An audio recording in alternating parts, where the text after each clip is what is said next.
हे what's up guys, welcome back once again. दोस्तों, क्या हो अगर आप एक प्लेन में बैठकर कहीं जा रहे हैं लेकिन अचानक वो क्रैश हो जाए पर आपके साथ सभी की जान बच जाए, लेकिन फिर हर दिन हर एक दोस्त की जान अनजान तरीके से मौत होती जाए। है ना सोचने वाली बात। आज की कहानी हम आपके लिए लेकर आए हैं, जिसकी शुरुआत में हम एक छोटी पैसेंजर प्लेन को देखते हैं जो अपने यात्रियों को लेकर लंदन जा रहा है। पर बीच में पायलट को संदेश मिलता है जिस रूट से वो लोग जा रहे हैं वहां भी एक तूफान आने वाला है। संदेश है, इसीलिए उन्हें एक दूसरे रूट को पकड़ना होगा। पहले तो वो मना कर देता है क्योंकि उस रूट पर कोई भी पायलट उड़ने से कतराता है। न जाने क्या वजह इसके पीछे की, पर भी पायलट के पास कोई और रास्ता नहीं है। इसीलिए उसने उन लोगों की बात को मान लिया और फिर अपने प्लेन को मोड़ दिया। लेकिन जब पीछे बैठे यात्रियों को पता लगा कि अब उन्हें एक और घंटा लगेगा अपनी मंजिल में पहुंचने के लिए, तो उन्हें थोड़ा बुरा तो लगता है, पर वो सह लेंगे। यही सोचकर वो रिलैक्स हो गए। शायद ये यात्रा उनके लिए भयानक याद लेकर आ रही है, जिसके आगे जाकर वो तभी याद कर पाएंगे अगर वो जिंदा होंगे। लेकिन फिर अचानक से एक बीप होता है और पता लगता है कि जीपीएस खराब हो गया। ऊपर से फ्यूल टैंक में भी छेद हो गया है कि अब पायलट किसी भी तरीके से अपने प्लेन को स्टेबल रखता है। जब फ्यूल पूरा खत्म हो गया तो प्लेन का इंजन बंद हो गया और फिर क्या था, वो किसी गोली की तरह नीचे गिरने लगा, जो देख पायलट समझ गया कि अब कुछ नहीं हो सकता।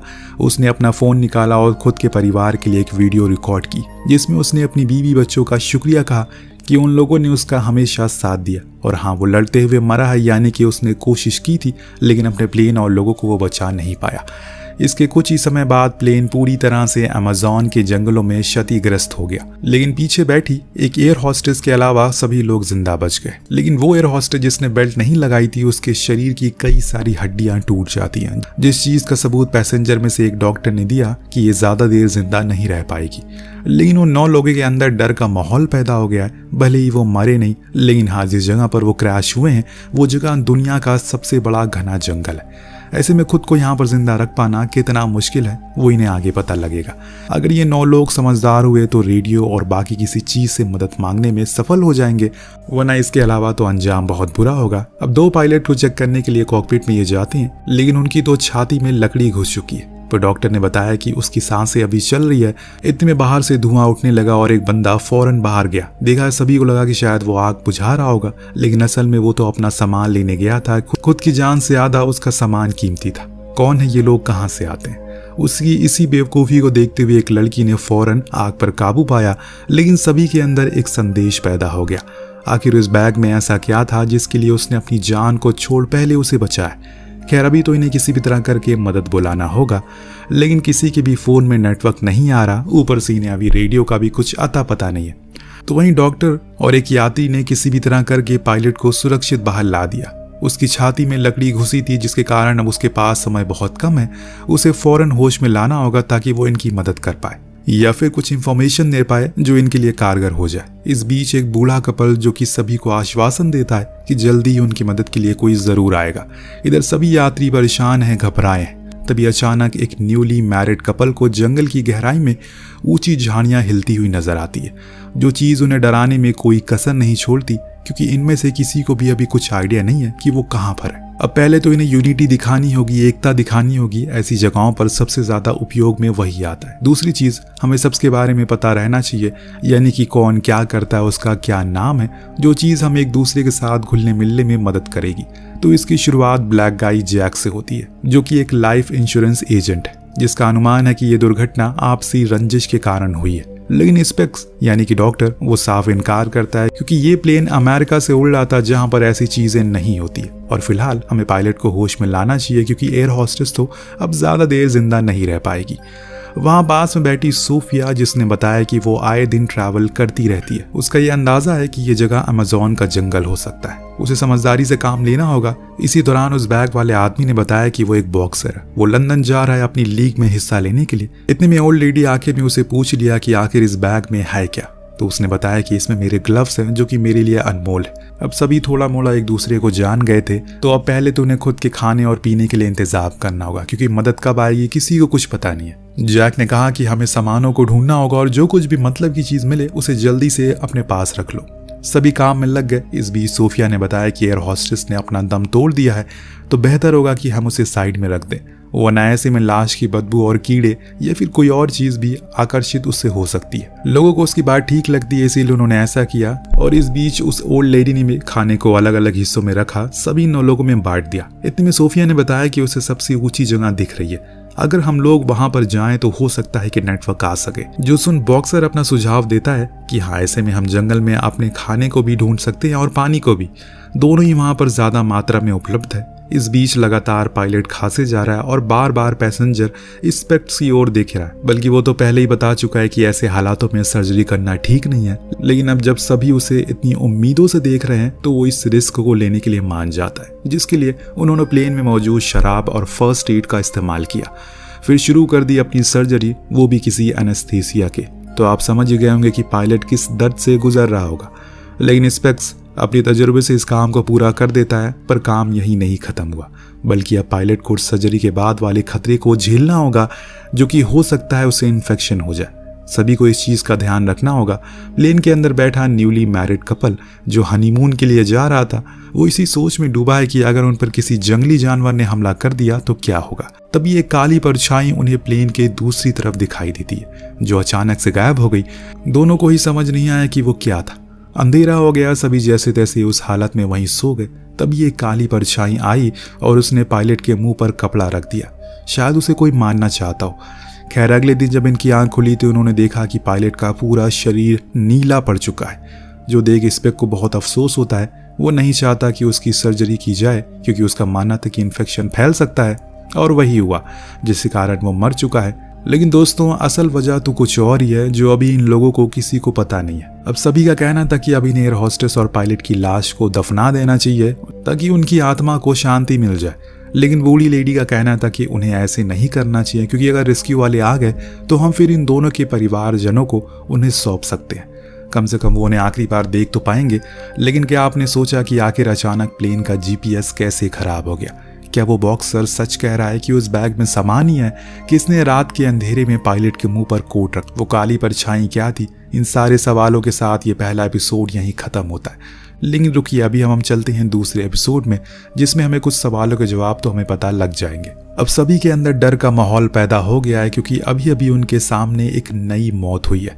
इतने में जैक कहता है कि हमें इसे दूर ले जाकर दफन कर देना चाहिए, खुद के करीब रखना उचित नहीं है। तो स्पेक्स मान गया और उसे ले जाने लगा। इस दौरान पायलट के जेब से उसका फोन गिर गया और उसे फौरन स्टीफन ने उठा लिया। वही न्यूली मैरिड कपल वाला आदमी जिसकी वाइफ ने उसे ऐसा करने से मना किया, तो उसने ये कहकर उसे चुप करा दिया कि अगर हम सब बच गए तो कोई तो आखिरी निशानी होनी चाहिए, इसीलिए मैंने ये रख लिया। स्टीफन के चेहरे से साफ साफ पता लग रहा है कि उसके इरादे कुछ और ही है। इधर आखिरी समय पर स्पेक्स थोड़ा समय और रुकने को कहता है, हो सकता है कि उन्हें ढूंढते ढूंढते कोई आ जाए। वहीं डॉक्टर खुद को उसकी मौत का जिम्मेदार मानने लगा है। उसे अभी भी लग रहा है कि उसे सर्जरी नहीं करनी चाहिए, पर जैक कहता है कि अब जो होना था वो हो गया, इसमें आपकी कोई गलती नहीं है। पायलट उसका शुक्रिया कहता है, क्योंकि अभी के समय वह पूरी तरह से दिवालिया हो चुका है। यहाँ तक कि उसका परिवार ने भी उसे छोड़ दिया है और अब ये हालत उसे पूरी तरह से तोड़ देंगे। इतना कहकर वो रोने लगता है। अब इन दोनों के जाने के बाद वहां कुछ देर बाद स्टीफन वहां पहुंचा। उसने पायलट की एक उंगली ही काट ली, क्योंकि उसे उसके फोन को अनलॉक करना था। फिंगरप्रिंट की मदद से वो उसके फोन को खोल लेता है, लेकिन ज्यादा कुछ उसे उसमें मिलता नहीं है। तभी उसकी नजर एक सॉफ्टवेयर पर पड़ी, जिसे इस कोड की मदद से खोला जा सकता था। इतने में हम किसी और इंसान को उसे ये सब करते हुए देखते हैं, जो चीज स्टीफन भी नोटिस कर लेता है, लेकिन ज्यादा कुछ ध्यान नहीं देता। वहीं लीजा, जो कि वही बूढ़ी लेडी थी, वो अपने हस्बैंड हेनरी से कहती है कि मुझे नहीं लगता कि पायलट की मौत सर्जरी के कारण हुई। दरअसल मैंने कुछ दिन पहले हॉस्पिटल में एक दम घुटने से मृत्यु आदमी को देखा था। सेम वैसे ही पायलट की हालत थी, जो सुन हेनरी भी शॉक हो जाता है कि ऐसा आखिर कर कौन सकता है। तभी इन्हें महसूस होता है कि शायद उनकी बातों को कोई सुन रहा है, इसीलिए वो चुप हो जाते हैं। सभी अपने अपने कामों में लग जाते हैं। अब समय देखकर सोफिया एनी के पास गई, जिसमें उसे पता चला कि वो एक मिलियनर की बेटी है और स्टीफन उनके घर में एक ड्राइवर था। जाने अनजाने में दोनों एक दूसरे से प्यार हो गया और इसीलिए वो घर छोड़कर भाग रही है। अब उसकी इस हरकत को सुनकर सोफिया को खूब तेज हंसी आती है, पर वो हंसती नहीं, क्योंकि एनी से बड़ी बेवकूफ लड़की उसने कभी देखी नहीं। अब वहाँ स्टीफन अभी भी कोशिश में लगा हुआ है किसी भी तरह करके उस सॉफ्टवेयर को खोल ले। लेकिन ऐसा मुमकिन हो नहीं पा रहा है। बॉक्सर को खोजबीन के दौरान एक रेडियो डेटोमीटर मिलता है जो कि अभी चालू है, पर एंटीना खराब होने के कारण वो किसी को संदेश नहीं भेज सकते। इसीलिए उन्हें ऊपर चोटी पर जाना होगा जिसमें हमें एक दिन लग सकता है। इसीलिए आज हम थोड़ा सा आराम करते हैं और फिर खाने और पीने की तलाश में आगे बढ़ते हैं, क्योंकि अब हमारे पास सिर्फ एक ही बॉटल पानी बचा हुआ है।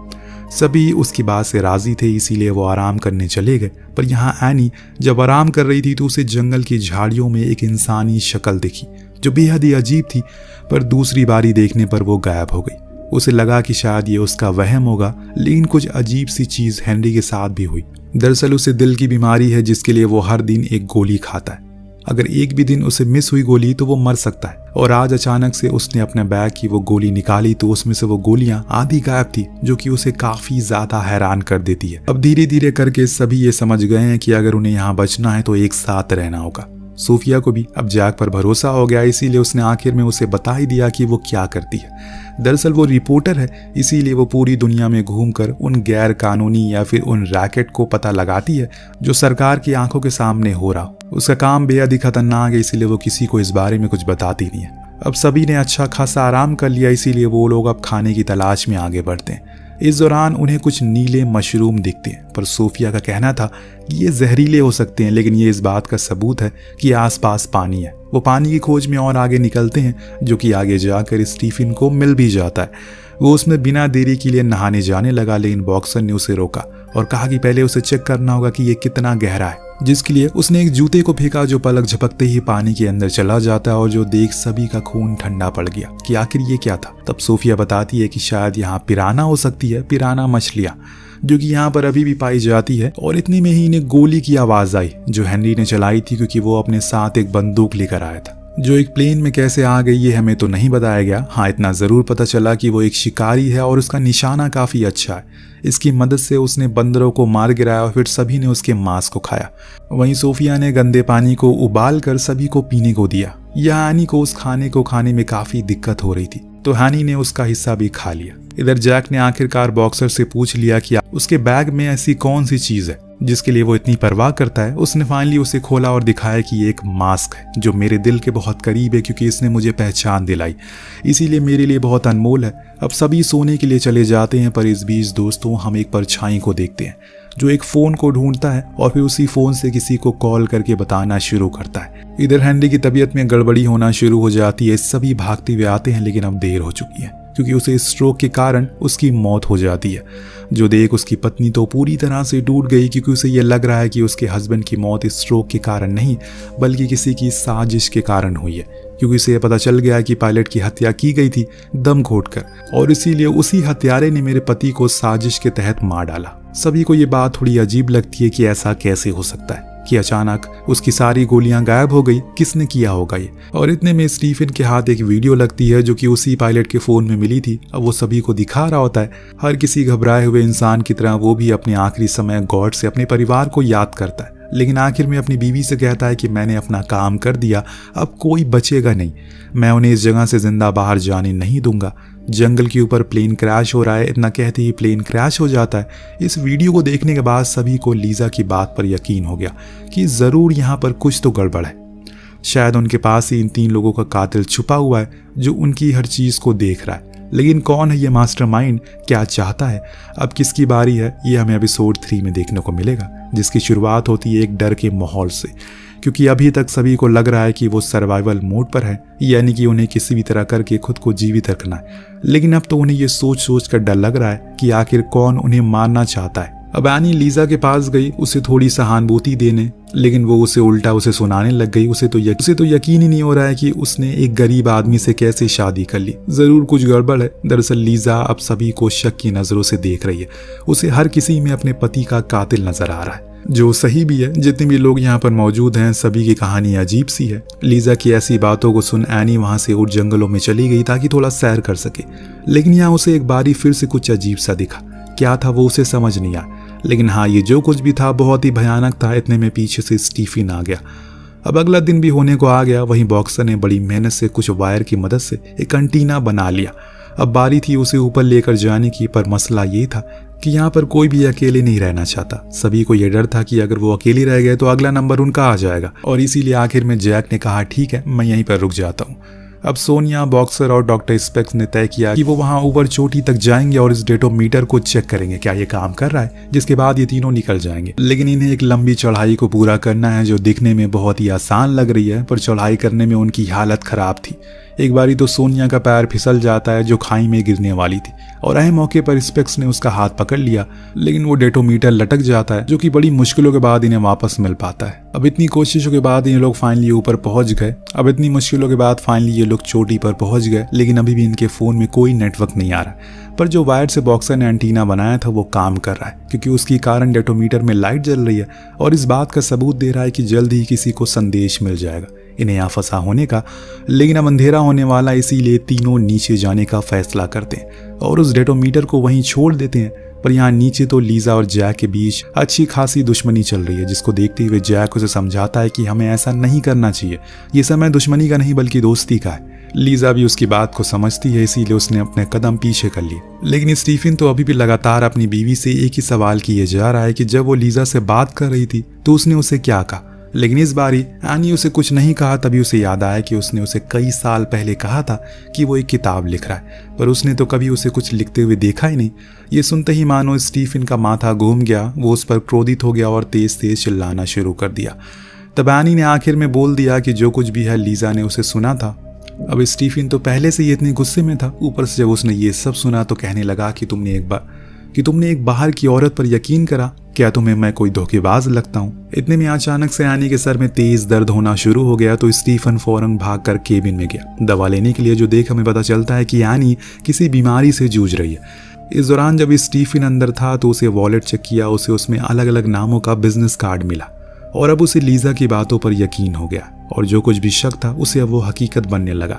यहाँ तक कि अब तो उसे ये लगने लगा है कि वो अभी जिस आदमी के साथ है वो एक अजनबी है, और इस चीज़ को साबित करने में स्टीफन कोई कसर नहीं छोड़ता, बल्कि वो तो अब किसी गुंडे मवाली की तरह बर्ताव करने लगा है, जो देख एनी बेचारी साइड में जाकर बैठ गई। स्टीफन अंदर जाकर शराब पीने लगा। इतने में दोस्तों फिर से वही शख्स एनी को दिखा। उसने एक ब्लैक हुडी पहनी हुई है और दिखने में किसी सीरियल किलर जैसा लग रहा है, पर इस जंगल में भला वो कर क्या रहा है? क्या उसे पता है कि ये लोग यहीं पर क्रैश होने वाले हैं? क्या ये वही है जो हम समझ रहे हैं या फिर कोई और है? सही मौके पर वहाँ स्टीफन आ गया, जिसे एनी ने बता दिया कि कोई है जो क्रैश होने के बाद मेरे पीछे पड़ा हुआ है, अब मुझे वो हर जगह दिखाई देने लगा है।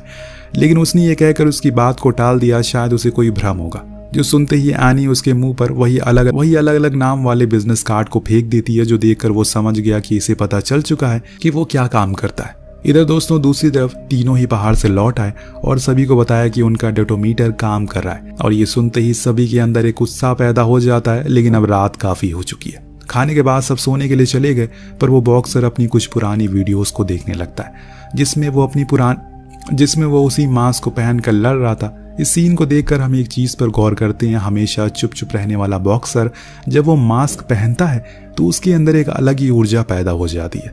इतने में उसके फोन की बैटरी डाउन हो गई, पर वो पीछे मुड़ा जहां एक शख्स उसी मास्क को पहनकर खड़ा हुआ था, जिसने बिना समय गवाए एक चाकू से उसके पेट को चीर डाला और उसी हाल में छोड़कर चला गया। सुबह होने पर सभी हैरान थे कि आखिर वो बॉक्सर कहाँ गया, कहीं वो खो तो नहीं गया। लीजा ने कहा कि उसे मार दिया गया है, पर डॉक्टर का ध्यान अभी भी डेटोमीटर पर था। अगर संदेश पहुंच गया तो अभी तक उन्हें लेने के लिए कोई क्यों नहीं आया? दोस्तों इसकी वजह थी उन्हें लौटने के कुछ ही देर बाद किसी ने उनके वायर को काट दिया, वरना कब का उन्हें रेस्क्यू कर लिया जाता। खैर अभी तो ये सभी अलग अलग होकर बॉक्सर को ढूंढने में लगे हुए हैं, क्योंकि उसके लिए वो बेहद जरूरी है। एक वही था जिसे थोड़ा रेडियो के बारे में जानकारी थी। अब सभी ने बहुत छानबीन की, लेकिन किसी को कुछ नहीं मिला, इसीलिए वापस लौट आए। मगर डॉक्टर और सोनिया दोबारा ऊपर जाने का फैसला करते हैं, क्योंकि डॉक्टर का मानना था कि शायद डेटोमीटर में कुछ गड़बड़ी आ गई है, और इसीलिए वो लोग निकल गए।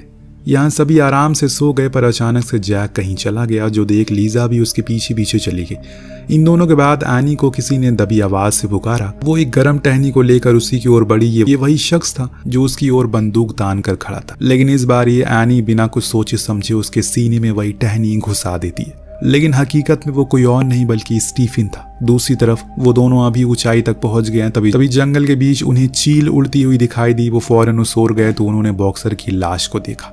वो चील नोच नोच कर उसे खा रही है। ये देख वो फौरन अपने लोगों के पास गया और उन्हें इस बारे में बताया। लेकिन जब इधर इन दोनों को पता लगा कि एनी ने अपने ही पति को मारने की कोशिश की, अब उसके ऊपर चला गया। पर स्टीफन ने अपनी पत्नी का साथ देते हुए कहा कि दरअसल उसने बचपन में एक आतंकवादी हमले में अपने करीबी को खोते हुए देखा है, जिसके कारण उसे हर मोड़ पर अजनबी नजर आते हैं। तो उसे लगता है कि वो उसका दुश्मन है, पर यह चीज़ सभी के अंदर और संदेह पैदा कर देती है। क्या पता एनी ने ही उन तीनों को मारा हो अपनी इस गलतफहमी की वजह से। क्या पता उसे भी उनमें वो आतंकवादी नजर आ रहा हो। अगर उन दोनों की मौत हादसा थी तो बॉक्सर को पक्का किसी ने मारा है, क्योंकि शरीर पर चाकू के घाव थे। लेकिन सोनिया को लगता है कि ये काम एनी का नहीं है, जरूर कोई और है। जो सुन डॉक्टर कहता है कि कौन है वो, तो वो कहती है कि बूम। इसी के साथ ये एपिसोड यहीं खत्म हो जाता। लेकिन इसके आखिरी के सीन में हमें प्लेन के ऊपरी हिस्से में एक चूहे को दिखाया जाता है जो कुछ पाउडर के पैकेट को खा रहा है। क्या ये सारा मामला नशे की तस्करी का है? हो सकता है कि सब कुछ पहले से प्लान हो। गुमराह करने के लिए इसे एक प्लेन क्रैश का सीन बना दिया गया हो सकता है कि जो इन्हें मार रहा है वो किसी गैंग का मेंबर हो जो अपनी सप्लाईज को लेने के लिए आया हो। अब ये सारे सवालों के जवाब हमें आने वाले एपिसोड में मिलेंगे, जो कि अगली वीडियो में आएगा। आपको ये कहानी कैसी लगी हमें कमेंट करके जरूर बताएगा। हम मिलते हैं अगली वीडियो में। Thank you so much watching. Peace out.